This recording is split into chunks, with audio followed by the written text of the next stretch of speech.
সজনা ডাঁটা রান্না করা হবে ডাল দিয়ে। সজনা ডাঁটাগুলো বাস্তবে তো সবুজ লাগছিল, কিন্তু ক্যামেরায় দেখি হলুদ লাগছে। আসসালামু আলাইকুম এভরিওয়ান, কেমন আছেন আপনারা সবাই? আশা করি সবাই অনেক ভালো আছেন। আজকে তো পঞ্চম রোজা, ভাইদের বাসায় আসা তো আমাদের অনেক দিনই হয়ে গেল, তো আমরা আবার বাসায় চলে যাব। এই বাসায় আর 2টা ভিডিও আপনারা দেখতে পাবেন, তারপরে তো দেখতে পাবেন আমাদের বাসার ভিডিও। আজকে সিম চচ্চড়ি রান্না করা হচ্ছে। আজকে আম্মু রান্না দেরি করে শুরু করলো।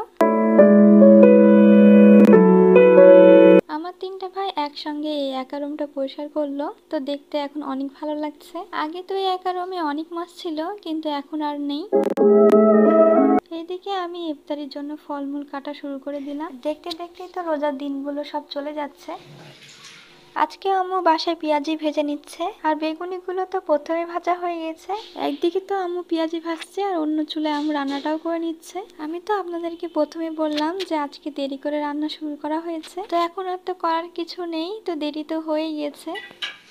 সিম চচ্চড়ি তো রান্না করা হচ্ছিল, কিন্তু দেরি হয়ে যাওয়ার কারণে আম্মু চুলা থেকে নামিয়ে নিয়েছে। পেঁয়াজিগুলো ভাজা হয়ে গেলে সিম চচ্চড়িটা রান্না করে নিতে হবে। আজকে ভাইয়া 2 রকমের জিলাপি নিয়ে এসেছে, গুড়ের জিলাপি নিয়ে এসেছে আর নিয়ে এসেছে চিনির জিলাপি। রোদ্র আকাশ যেহেতু শসা অনেক পছন্দ করে, যার জন্য শসা একটু বেশি করে কাটা হয়। ভাবি ইফতারিগুলো সুন্দর করে সাজিয়ে নিয়েছে, তো দেখতে অনেক ভালো লাগছিল। তো এগুলোই আজকে আমাদের পঞ্চম রোজার ইফতার। আর সঙ্গে বুট ভুনাও ছিল, কিন্তু ওটা আপনাদেরকে দেখানো হয়নি।